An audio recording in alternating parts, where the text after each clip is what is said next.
할렐루야. 네, 오늘 이 시간 예배를 드리는 여러분들에게, 또 온라인 예배를 드리는 여러분들에게 성령님의 충만한 은혜가 임재하시기를 간절히 소망합니다. 예수님을 믿는 우리들에게 어쩌면 평생 고민일지도 모릅니다. 어떤 고민이 있냐면, 우리가 어떻게 믿음대로 살아가며 우리 신앙을 잘 지켜낼 수 있을까라는 고민입니다. 여러분, 우리가 어떻게 하면 이 시대를 살아가며 우리의 신앙을 잘 지켜낼 수 있겠습니까? 어떻게 하면 주님의 제자로서의 삶을 온전히 살아갈 수 있을까요? 저는 그것이 하나님이 세우신 이 교회와 또 그 안에서 행하시는 모든 일들 속에서 그 안에 올바른 이해가 있어야 가능하다고 저는 생각을 합니다. 예를 들어서 이런 것입니다. 여러분, 제가 지금 이제 와이셔츠를 입고 있는데요. 이 와이셔츠 단추를 채울 때 이 순서가 틀리게 되면 어떻게 됩니까? 비틀어지게 됩니다. 그렇게 되면 처음부터 다시 풀어서 다시 한번 다 채워야 되는 것이죠. 여러분, 우리 신앙생활도 마찬가지입니다. 우리 신앙 안에서의 삶이 잘못된 이해로 첫 단추가 잘못 채워진다면 우리는 하나님께서 원하시는 그 신앙생활을 바로 할 수 없게 되는 거예요. 그래서 처음부터 풀어서 다시 시작해야 되는 것입니다. 겉모양만 하나님의 자녀인데 그 삶 속에는 어떠한 힘도 존재하지 않게 되는 것입니다. 그렇다면 여러분, 이 올바른 이해는 어디에서 오는 것일까요? 우리 삶 속에서 드려지는 예배를 통해서, 또 말씀을 통해서, 또 기도를 통해서, 또 그 안에 역사하시는 성령님의 임재를 통하여서 성령님께서 우리에게 지혜를 주셔야만 가능한 것입니다. 요한일서 5장 20절 말씀에 보면요, 이런 말씀이 있습니다. 하나님의 아들 예수님이 오셔서 우리에게 하나님을 아는 지각을 주셨다라고 이야기를 합니다. 여기에서 쓰여지는 지각은 우리 화면을 보시면 이렇게 생긴 헬라어입니다. 누스라고 있는데요, 지각, 즉 깨달은 마음, 이해할 수 있는 능력을 이야기를 하고 있어요. 그런데 여기 5장 20절 말씀에 보니까 하나님을 아는 그 지각을 누가 주셨다고 이야기를 합니까? 예수님이 알게 하셨다라고 이야기를 하는 거예요. 여러분, 우리가 신앙생활 안에 필요한 올바른 이해는 어디서부터 오는가 생각해 보면요, 우리가 읽어 내려간 이 성경, 여러분, 말씀을 통해 우리는 올바른 이해를 가지고 신앙생활을 할 수가 있습니다.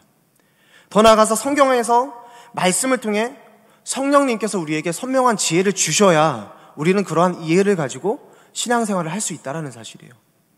이렇게 말할 수 있습니다. 성령님께서 깨닫는 은혜를 우리 가운데 주셔야 돼요. 그냥 우리가 말씀을 읽는다고 해서 여러분 그것을 깨달아 아는 것이 아닙니다.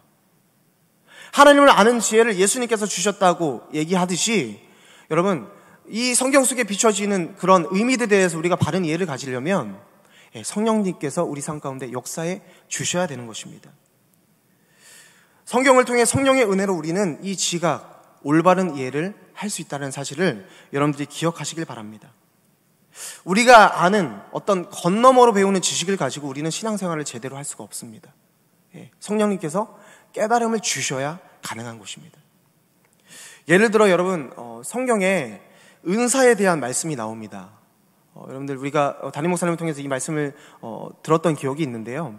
우리 먼저 로마서 12장의 말씀에 은사가 어떻게 비춰지는지 함께 읽어보도록 하겠습니다.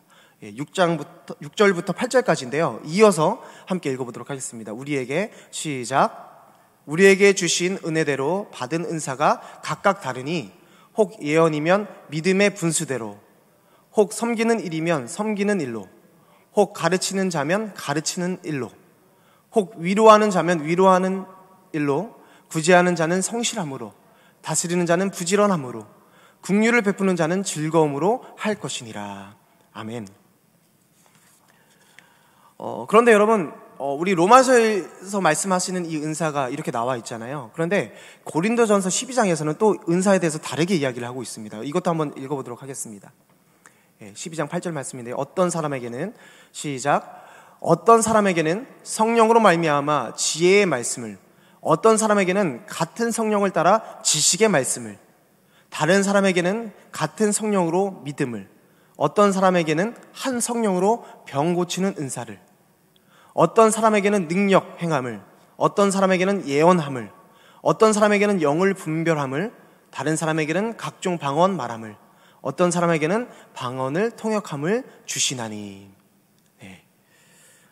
로마서에서 말하는 은사와 고린도전서에서 말하는 은사가 확연하게 다릅니다.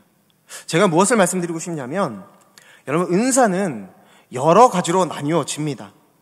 우리 각자가 가지고 있는 은사는 여러 모양으로 틀립니다. 그러나 이 사실에 대해 우리가 올바른 이해가 없다면 우리가 고린도전서에서 말하는 은사에 치중되어 그것만 바라보고 지나친 은사주의에 빠질 수가 있다는 것입니다. 그래서 성경에서 말하는 은사에 대한 이 말씀하심을 우리가 제대로 깨닫고 알아야만 우리가 은사주의에 빠지는 것이 아니라 정말 균형 잡힌 신앙생활을 할 수 있다는 사실이에요. 우리가 하나님의 권위를 인정하고 하나님 안에 머무는 삶을 살아간다면 저는 여러분들 믿음의 여정 가운데 성령님께서 우리의 잘못된 이해, 잘못된 생각 가운데 그 생각들을 저는 바로 잡아주신다고 믿습니다. 그러니까 올바른 이 지각이 생기면 여러분 우리의 신앙이 달라지는 것입니다. 우리 삶의 단추를 다시 풀 필요가 없습니다. 단정하게 끝까지 잘 채워지는 모습으로 하나님의 나라를 우리가 살아갈 수 있다는 사실이에요. 저는 여러분 말씀을 준비하면서 계속해서 마음 가운데 드는 생각은 이런 것이었습니다. 우리가 올바른 이해를 가지고 신앙생활할 때 하나님의 나라를 반드시 살아갈 수 있는데 우리 교회도 마찬가지구나라는 거예요. 교회가 하나님이 주시는 말씀 가운데 올바로 세워질 때에 우리 교회가 세상 가운데 빛과 소금으로 쓰임받을 수 있다는 확신을 말씀 가운데 하나님께서 계속해서 주시는 것입니다. 여러분 교회가 좋으시죠? 네. 우리 방송으로 이렇게 예배드리는 성도 여러분 좋으시죠? 이렇게 대답해 보시길 바랍니다. 그런데 저도 그렇습니다. 모태 신앙이었기 때문에 여러분 제 인생의 절반의 시간들을 생각해 보면 대부분 교회에서의 시간이었습니다. 어렸을 때의 신앙은 그냥 그저 어머니께서 가시니까 따라다니는 신앙이었던 것 같거든요. 근데 제가 저의 성장 과정을 딱 지켜보니까 교회에서의 시간이 많아지면 많아질수록 어떤 일이 벌어지냐면 하나님을 생각하게 되고요, 하나님을 알고 싶게 되고요, 또 하나님께 기도하는 모습이 저의 모습 가운데 있더라고요. 그러면서 어떻게 해요? 좀 더 하나님을 사랑하고 싶어지고 더 나아가서 이 교회 안에 머무는 사람들을 사랑하게 되고 또 그 안에서 주시는 가르침을 받아서 어떻게 해야 합니까? 조금씩 교회 안에서 내가 해야 될 것이 무엇인지 가르침을 받고 지금까지 행동하게 되고 지금까지 온 것을 느끼게 되는 것입니다. 여러분 요즘 교회를 향해서 많은 사람들이 이렇게 얘기를 합니다. 교회가 교회답지 못하다라는 거예요. 여러분 교회는 교회다워야 될 줄로 믿습니다. 그러면 여러분 교회가 교회다우려면 어떤 이해가 우리 가운데 있어야 될까요? 여러분 하나님의 교회가 지금까지 우리가 많은 교회들 속에서 신앙생활 하지 않았습니까? 저도 많은 교회 속에서 신앙생활하며 교회를 개척도 해보고 또 여러 가지 경험 속에 느껴지는 것이 있습니다. 우리 교회에 진짜 필요한 것이 무엇인가? 우리가 신앙생활하면서 교회에 대한 바른 이해도 필요하지만 이것과 더불어 더욱더 필요한 것은 뭐냐면 교회가 어디에 세워져야 하며 또 교회는 무엇을 세워야 하고 또 교회가 어떻게 세워지는지에 대해서 우리가 이 교회에 대한 어떤 올바른 이해가 분명하게 있어야 되겠다는 생각을 하게 되는 것입니다. 그래서 오늘 말씀을 통해 교회에 대한 바른 이해와 더불어 여러분 교회가 어디에 세워져야 하는지에 대해서 여러분들과 말씀을 나누려고 하는 것입니다. 먼저 우리가 교회에 대한 올바른 이해를 보자면 여러분 먼저 교회라는 의미를 우리가 성경을 통해 찾아볼 수 있습니다. 우리가 에베소서 1장 22절 23절 말씀에 보면 교회는 그리스도의 몸이다라고 말씀하셨어요. 여러분 이 교회의 머리 되신 분이 누구십니까?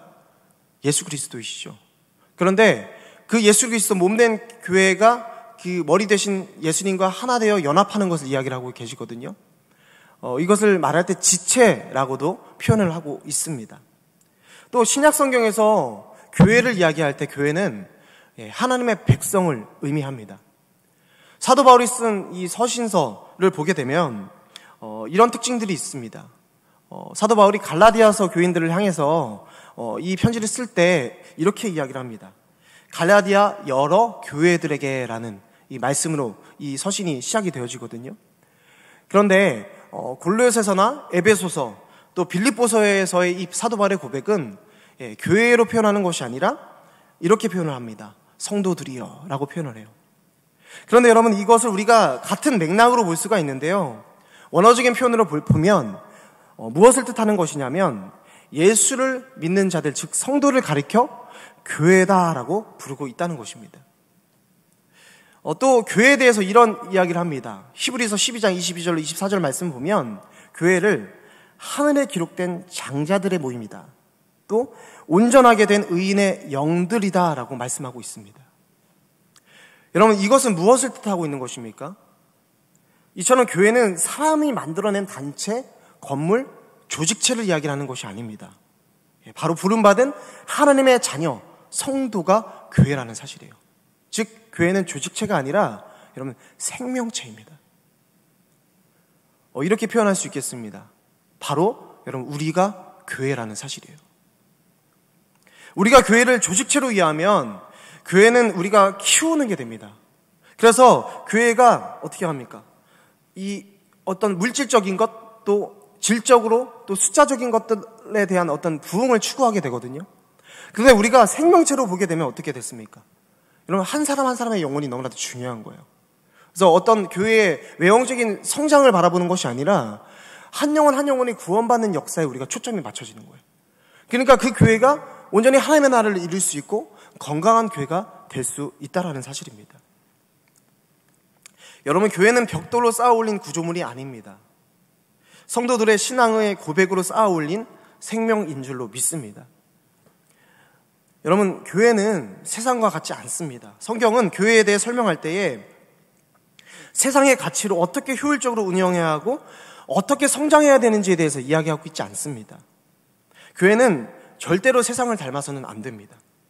우리가 우리 몸된 교회, 우리가 섬기는 교회의 기초를 쌓으려고 할 때 여러분 세상처럼 쌓으면 안 된다는 거예요. 교회는 생명을 살리는 곳입니다.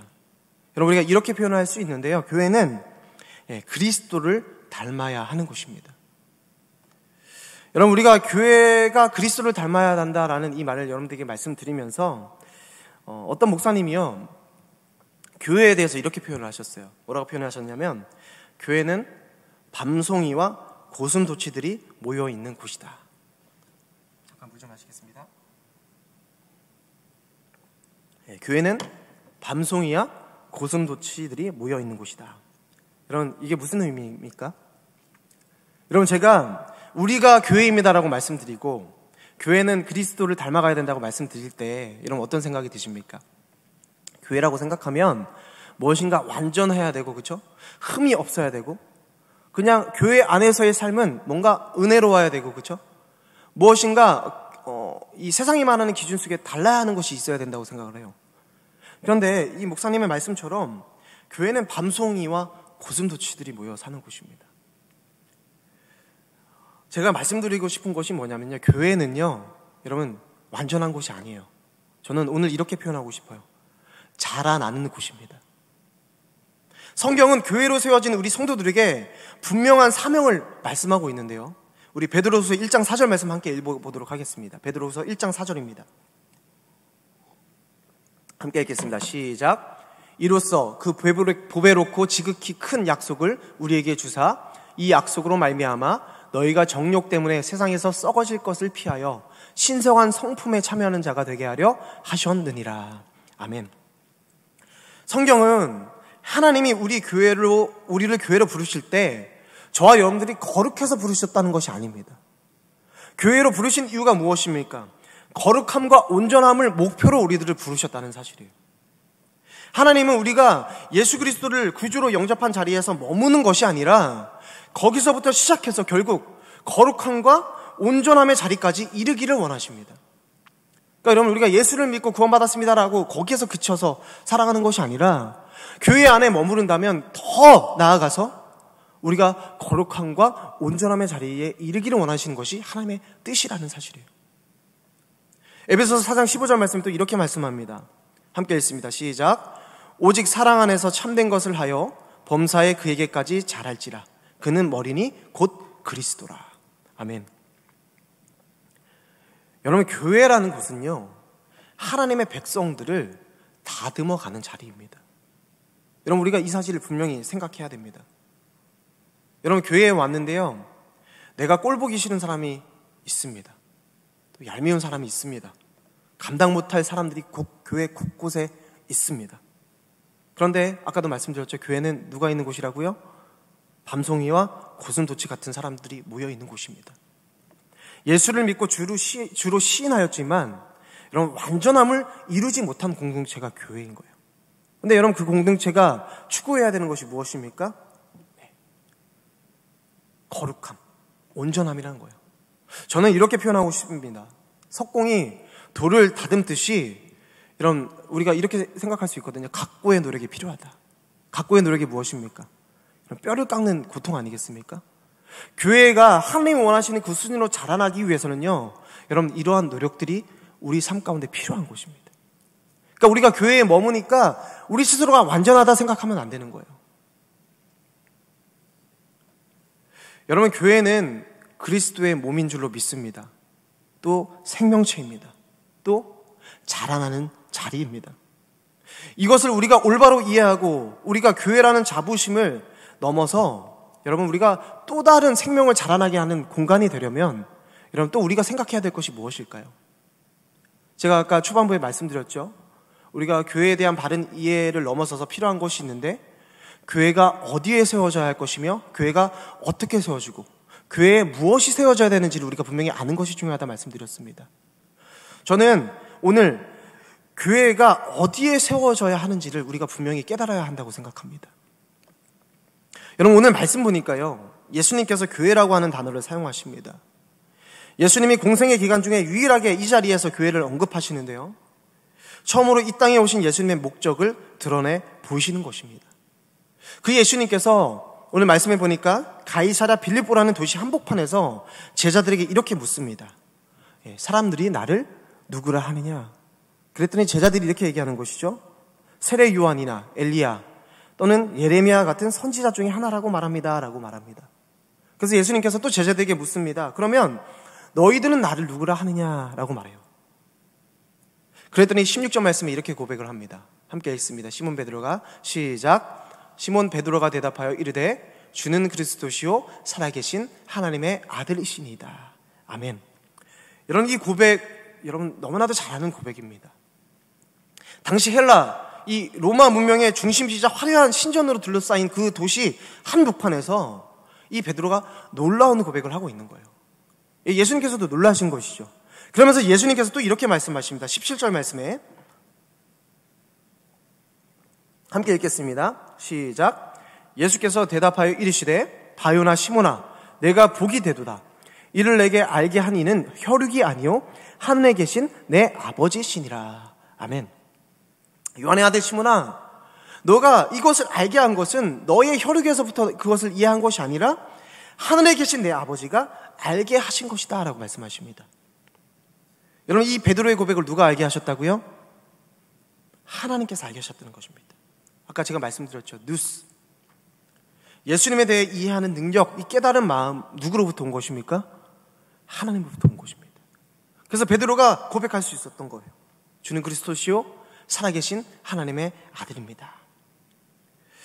여러분, 그 이후에 18절 말씀에 또 이렇게 말씀하십니다. 또 내가 내게 이르노니 너는 베드로라. 내가 이 반석 위에 내 교회를 세우리니 음부의 권세가 이기지 못하리라. 아멘. 여러분, 교회를 어디에 세운다고 말씀하십니까?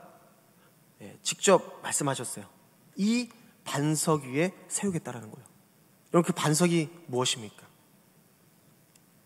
베드로의 고백, 예수님 그분이 나의 구주가 되신다고 하는 하나님이 깨닫게 하신 베드로의 이 올바른 이해 위에 주님께서는 말씀하시는 거예요. 교회를 세우겠다고 말씀하시는 것입니다. 여러분, 교회는 그냥 세우는 것이 아니에요. 주는 그리스도시요 살아계신 하나님의 아들입니다라는 이런 이 변하지 않는 진리 속에 교회가 세워져야만 교회가 건강한 것입니다. 주는 그리스도시요 살아계신 하나님의 아들이십니다. 즉 예수님이 나를 구원하셨고 내 생명이 주님께 속하였고 나의 주인 되신 그 예수님의 사랑에서 세상의 어떤 것도 나를 끊을 수 없습니다라는 이 고백이 있어야 되는 거예요. 여러분, 그 고백 위에 교회가 세워져야 된다는 것입니다. 여러분, 교회가 초기에 많은 박해를 받았습니다. 그 박해 속에서 놀랍게도 교회는요, 성장해 나갔어요. 교회를 향해서, 예수를 믿는 그 교회를 향해서, 그 몸된 교회들을 향해서 이렇게 얘기하는 거예요. 네가 예수 믿으면 죽는다는 것입니다. 여러분, 앞에서는 두려워 떨었을지 모르지만 여러분, 이 그리스도인들에게 이 마음 가운데 어떤 고백이 있었습니까?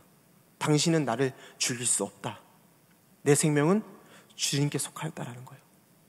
혹여나 내 목숨이 끊김을 당할지라도 예수 그리스도의 그 사랑에서 당신들이 나를 끊을 수 없습니다라는 고백이 그들의 삶 가운데 있었다라는 것입니다.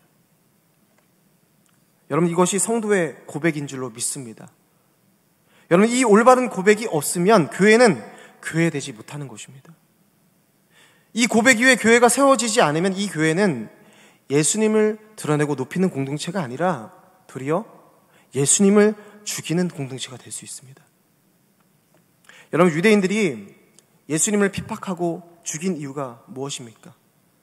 유대인들에게는요, 열심이 없어서가 아니었습니다. 예수님을 향한 올바른 이해가 없었어요. 아니, 하나님을 향한 올바른 이해가 없었습니다. 자신들의 기준으로 하나님을 섬겼죠.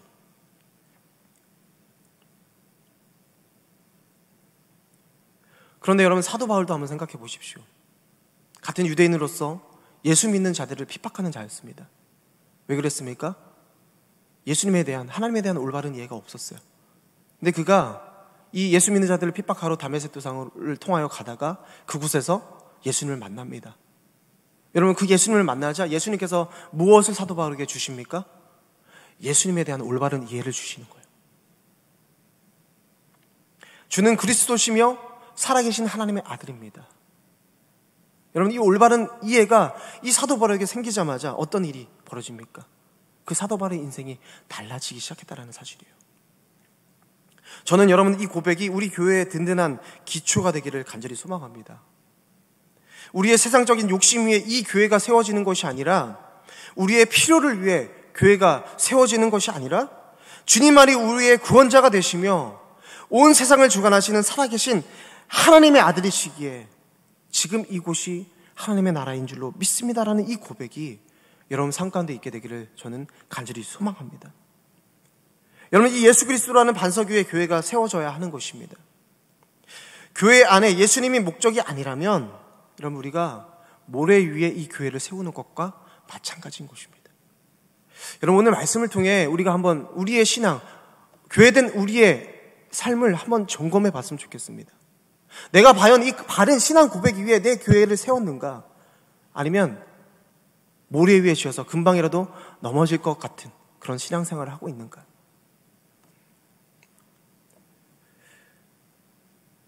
오늘 여러분들과 함께 정말로 찾고 싶은 것이 있거든요. 그것이 무엇이냐면, 여러분, 우리가 주는 그리스도시요 살아계신 하나님의 아들입니다라는 고백 위에 우리 교회가 세워져야 한다고 제가 지금 말씀드리고 있지 않습니까? 여러분, 그런데 베드로의 그 고백이 여러분 어디에서 시작이 되어졌습니까? 오늘 나오는 도시의 지명이 나오죠. 가이사랴 빌립보라는 그 도시 한복판에서 이루어졌습니다. 예수님께서 굳이 그곳 가운데로 제자들을 데리고 가셔서 말씀을 나눈 이유가 무엇일까요? 그 삶의 한 중심에서 베드로의 주는 그리스도시요 살아계신 하나님의 아들입니다라는 이 고백 가운데 내가 이 반석 위에 교회를 세우겠다 말씀하시는 이 예수님의 의미는 무엇입니까? 여러분, 가이사랴 빌립보라고 하는 도시는요 그리 크지는 않습니다. 근데 해안을 따라 그 중심지에 있는 곳이 가이사랴 빌립보인데, 여러분, 예수님이 물어보신 자리가 어떤 자리냐? 주변의 신전들이 한눈에 들어오는 자리입니다. 여러 우상의 신들이 한눈에 들어오는 자리였습니다. 그런데 그 중심지에서 이 베드로의 고백을 주님께서는 기뻐 받으셨다라는 거예요. 여러분, 예수님께서 교회를 세우겠다라고 말씀하시는데요, 여러분, 그 교회를 세우는 그 고백이 어디에서부터 시작되어져야 합니까? 오늘 말씀하고 계십니다. 바로 삶의 중심에서부터 세워져야 하는 것입니다. 여러분, 저는 여러분의 신앙이 그냥 말로만 하는 어떤 관념에 있지 않기를 바랍니다. 그렇지, 주는 그리스도시요 살아계신 하나님의 아들이라는 이 고백 위에 교회가 서야지, 여러분 이렇게 생각할 수 있잖아요. 그렇죠? 그런데 여러분 더 나아가서 어떻습니까? 머리로만 이해하는 것이 아니라 여러분 삶의 중심에서 이 고백이 있는 교회가 세워져야 된다는 사실이에요. 여러분, 문제는 어디에 있습니까? 우리 삶의 중심에서 고백되어지지 못하고 있다는 사실이에요. 여러분, 우리의 생각은 우리 삶의 중심 속에서 우리 예수님만을 구주로 모시며 그 교회를 세우고 그 교회 안에서 우리가 살아가야지라고 말씀하지만, 여러분 그 현실이 절대로 쉽지 않다는 사실입니다. 정말로 우리가 교회가 되지 못하기 때문에 여러분 우리는 세상에서 말하는 여러 어려운 가운데 살아가고 있다고 저는 생각을 합니다. 여러분, 우리 하늘비전교회 모든 목회자의 관심은 여러분들이 어떻게 삶 속에서 신앙으로 살아가느냐에 관심이 있습니다. 바로 여러분의 삶이, 여러분이라는 교회가 세상의 중심에서 온전히 세워지기를 바라고 기도합니다. 여러분, 다른 종교와 교회가 다른 것이 무엇이겠습니까? 여러분, 예를 들어 불교를 말하면 이렇게 얘기를 합니다. 세속을 떠난다라고 얘기해요. 얼마 전에 이 일 때문에 좀 이슈가 있었잖아요. 말씀드리지는 않겠습니다. 여러분, 그러나 교회는 이와는 반대인 것입니다. 세속을 떠나 산속으로 가는 것이 교회가 아닙니다. 여러분, 교회는 무엇입니까? 교회는 반드시 우리가 살아가고 있는 세상의 한가운데 세워져야 하는 것입니다. 여러분, 그리고 그곳에서 빛과 소금의 사명이 감당되어져야 한다는 사실이에요. 여러분, 예수님의 일생을 한번 보십시오. 예수님이 어떠했습니까? 물론 예수님께서 사역을 감당하실 때 한적한 곳에 가셔서 기도하셨지만 예수님의 사역은 어디에서 이루어졌습니까? 삶의 그 자리에서 병자를 고치셨고, 삶의 그 자리에서 귀신 들린 자들을 고쳐셨고, 자신이 하나님의 아들인 것과 그들의 구원자 되심을 분명하게 보이시다는 거예요. 한시도 우리의 삶의 자리를 예수님께서는 떠나지 않으셨다는 사실입니다. 이 자리에서 태어나셨고, 이 자리에서 사셨고, 이 자리에서 사명을 감당하셨고, 이 자리에서 죽으셨습니다. 그리고 그 자리에서 부활하셨습니다. 그래서 주님의 몸된 교회, 우리도 삶의 자리, 삶의 한 중심을 떠나서는 안 된다는 거예요. 여러분, 하나님께서 모세를 통해서 출애굽 여정을 시키셨는데, 여러분, 우리가 이 출애굽의 여정을 생각할 때 가장 먼저 떠오르는 것이 무엇입니까? 대부분의 사람들은요, 홍해를 가르신 사건을 기억을 합니다. 여러분, 하나님께서 모세를 통해 이스라엘 백성들을 출애굽시킨 진짜 이유가 무엇일까요?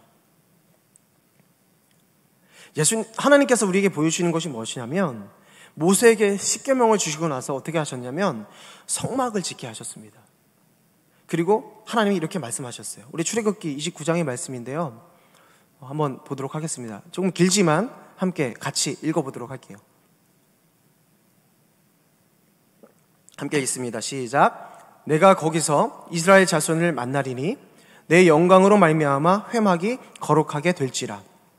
내가 그 회막과 제단을 거룩하게 하며 아론과 그의 아들들도 거룩하게 하여 내게 제사장 직분을 행하게 하며 내가 이스라엘 자손 중에 거하여 그들의 하나님이 되리니 그들은 내가 그들의 하나님 여호와로서 그들 중에 거하려고 그들을 애굽 땅에서 인도하여 낸 줄을 알리라.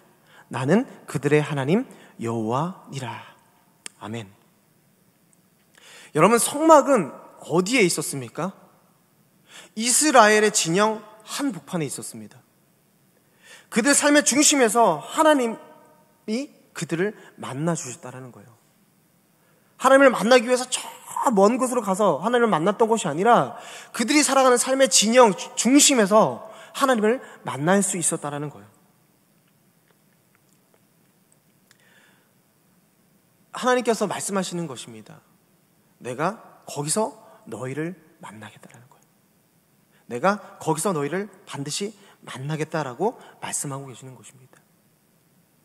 여러분, 우리가 진짜로 믿음을 가지고 살아야 할 자리가 어느 곳입니까? 다른 곳이 아닙니다.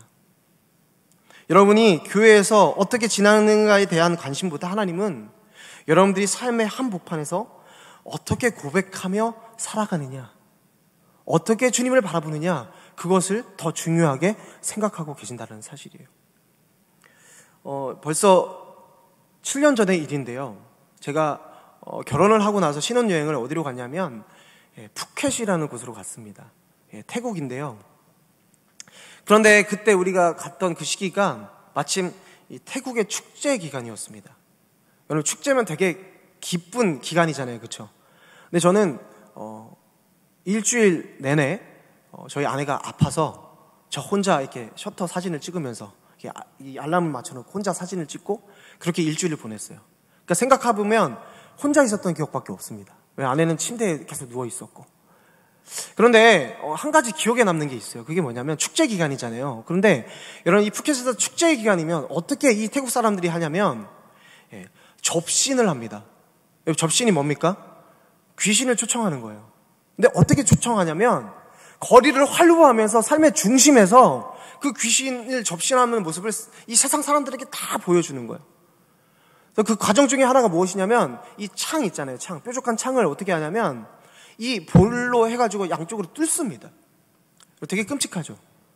근데 여러분, 정말 이 사람들이 귀신에 들려가지고요, 고통도 느끼지 못하는 모습을 제가 보게 되었어요.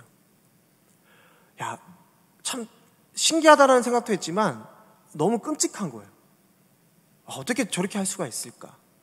근데 여러분, 제 마음속에 한편으로 강하게 드는 생각이 있었습니다. 여러분, 그것이 무엇이냐면 저들이 무너질 신 귀신들을 섬기며 살아가는 그들도 그것이 진리라고 생각하니까 어떻게 합니까? 삶의 한복판에서 그 일들을 나타내며 우리가 이렇게 접신해서라는 모습을 보여며 살아가고 있다는 사실이에요.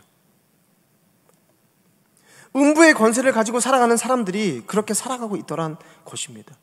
그래서 저는 많은 것을 깨달았습니다. 그들이 삶의 변두리가 아니라 삶의 한복판에서 그런 모습으로 살아가는 모습을 보면서 예수 믿는 저의 모습을 되돌아봤다는 거예요. 여러분, 우리가 반대로 생각해 봐야 할 일입니다. 예수 그리스도를 품은 우리들이, 교회인 우리가 정말로 저들과 같이 삶의 한복판에서 우리들의 삶을 보여야 되지 않냐라는 거예요. 그곳에서 믿음 안에 살아가는 우리들의 삶을 음부의 권세가 무너뜨리지 못하는 것을 우리들의 삶으로, 성도들의 고백으로 여러분 증명하고 보여주어야 한다는 사실입니다. 그런데 여러분, 우리 교회는 이 힘과 능력을 잃고 살아가는 것 같습니다.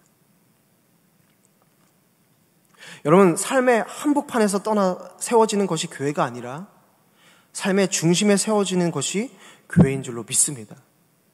여러분들이 각자의 삶의 자리 중심에서 몸된 교회로서 바로 세워져야 될 줄로 믿습니다. 여러분, 하루하루를 사실 때마다 우리들이 삶의 한복판에서 녹아져야 되는 것이구나, 그렇게 고백하며 살 수 있기를 간절히 소망합니다. 누가복음 17장에 보면 바리새인들의 질문에 대해 예수님께서 이렇게 말씀하셨습니다. 20절, 21절 말씀인데요. 우리 마지막으로 한 번 더 같이 읽도록 하겠습니다. 시작. 바리새인들이 하나님의 나라가 어느 때에 임하니까 묻거늘 예수께서 대답하여 이르시되 하나님의 나라는 볼 수 있게 임하는 것이 아니요 또 여기 있다 저기 있다고도 못하리니 하나님의 나라는 너희 안에 있느니라. 아멘. 사람들이 여기 있다 저기 있다고도 못하리니 하나님의 나라는 너희 안에 있다라고 말씀하시는 것입니다. 여러분, 하나님의 나라는 이미 우리가 세운 교회, 우리 안에 있는 줄로 믿습니다. 여러분이 이 세상의 중심에서 거룩한 영향력을 미치며 하나님의 나라를 사는 은혜를 누리시기를 간절히 소망합니다. 그래서 여러분, 이 은혜를 누릴 때, 이 은혜 가운데 있을 때 우리는 어떻게 되는 것입니까? 음부의 권세에 승리하게 되는 것입니다. 음부의 권세가 우리 삶 가운데, 우리 교회 가운데 틈타지 않는 것입니다.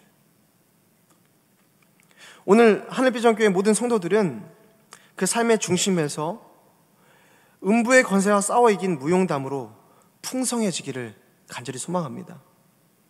음부의 권세가 우리들을 무너뜨리지 못하리라. 이곳에서 저 이방신들의 권세가 너희 고백 위에 세운 교회를 절대로 무너뜨리지 못하리라. 여러분, 이것이 우리 삶 속에서 계속해서 증명해져야 된다라는 거예요. 여러분, 우리 성도들이 모여서 대화를 나누고 또 속회를 통해서 또 하나님의 일을 이렇게 나눕니다. 그런데 우리가 이 속회나 모임 가운데 세상에서 잘된 것, 또 세상에서 흘려지는 것을 나누는 것이 아니라 우리가 이런 것을 좀 나눴으면 좋겠습니다. 우리가 어떻게 그 삶의 한복판에서 믿음을 가지고 선한 싸움을 싸웠고, 내가 어떻게 승리하였나, 어떻게 성령님이 나를 도와주셨는가라는 그 이야기가 여러분 삶 가운데 풍성해지기를 저는 간절히 소망합니다. 내가 단지 일주일 동안 어떻게 살고 어떻게 지냈는지에 대한 사소한 이야기를 나누는 것이 아니라 일주일간 어떻게 선한 싸움을 싸우고 어떻게 하나님의 말씀의 원리를 붙들고 어떻게 살아왔는지에 대한 그 무용담이 우리 하늘비전교회 모든 성도님들의 삶 가운데 있게 되기를 간절히 소망하는 것입니다. 여러분, 그래서 그것을 가지고 서로 힘을 얻어 돌아가는 것, 여러분, 그것이 진정 교회라고 저는 생각합니다. 여러분, 오늘 말씀을 정리합니다. 여러분, 하나님은 우리에게 지혜를 주셔서 신앙 속에서 올바른 이해를 갖게 하시는 분이십니다. 여러분들이 가진 교회에 대한 올바른 이해가 우리 교회의 미래를 만들어갈 것이라 저는 확신합니다.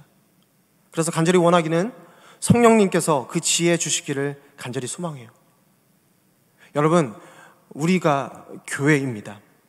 교회인 우리가 주는 그리스도시요 살아계신 하나님의 아들입니다라는 이 바른 고백 위에 세워질 때 하나님께서 우리 교회 여러분들을 사용하시는 것입니다. 그리고 그 고백은 세상의 변두리가 아니라 세상의 중심에서 드려져야 하고, 여러분, 그곳에서 음부의 권세를 무너뜨려야 하는 것입니다. 여러분, 오늘 말씀을 통해 그렇게 교회로 살기로 결단한 여러분들의 삶 가운데 반드시 우리 주님께서 일하여 주실 줄로 믿습니다. 여러분, 우리가 이 시간 같이 찬송하고 기도하길 소망합니다. 우리가 찬양하고 기도할 때 여러분들이 좀 이런 마음을 가지고 기도하셨으면 좋겠습니다. 주님, 내가 믿음대로 살아갈 수 있는 누스, 이해할 수 있는 능력을 주님 우리에게 부어 주시옵소서. 더 나아가서 주는 그리스도시요 살아계신 하나님의 아들입니다라는 이 고백 위에 우리 몸된 교회를 세우게 하여 주시옵소서. 또 세상의 중심에 우리 몸된 교회가 세워짐으로 음부의 권세의 싸움에서 승리하여 하나님의 은혜로, 하나님을 향한 고백으로 풍성한 삶을 살게 하여 주시옵소서. 우리 그렇게 함께 찬양하고 기도할 수 있는 시간이 되었으면 좋겠습니다. 우리 이 몸의 소망 무언가 우리 함께 찬양하겠습니다.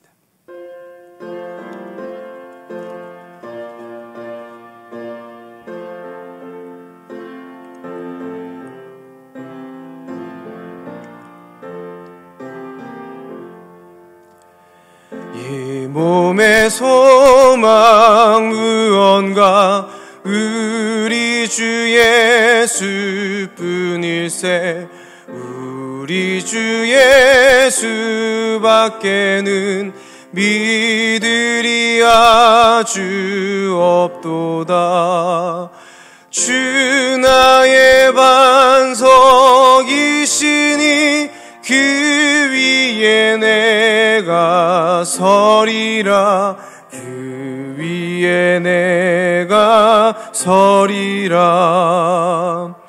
무섭게 바람 부는 밤 물결이 높이 설렐 때 우리 주 크신 은혜에 소망에 닿을 줄이라. 주 나의 반석이시니 그 위에 내가 서리라. 그 위에 내가 서리라. 세상에 믿던 모든 건 끊어질 그날 되어도 구주의 언약 믿사와 내 소망 더욱 크리라. 주 나의 반석이시니 그 위에 내가 서리라. 그 위에 내가 서리라. 바라던 천국 올라가 하나님 앞에 배울 때 구주의 의를 힘입어 어여시 바로 서리라. 주 나의 반석이시니 그 위에 내가 서리라. 그 위에 내가 1절입니다. 몸의 소망 무언가 우리 주 예수뿐일세. 우리 주 예수밖에는 믿으리 아주 없도다. 주 나의 반석이시니 그 위에 내가 서리라. 그 위에 내가 서리라. 주 나의 반석이시니 주 나의 반석이시니 그 위에 내가 서리라. 그 위에 내가 서리라.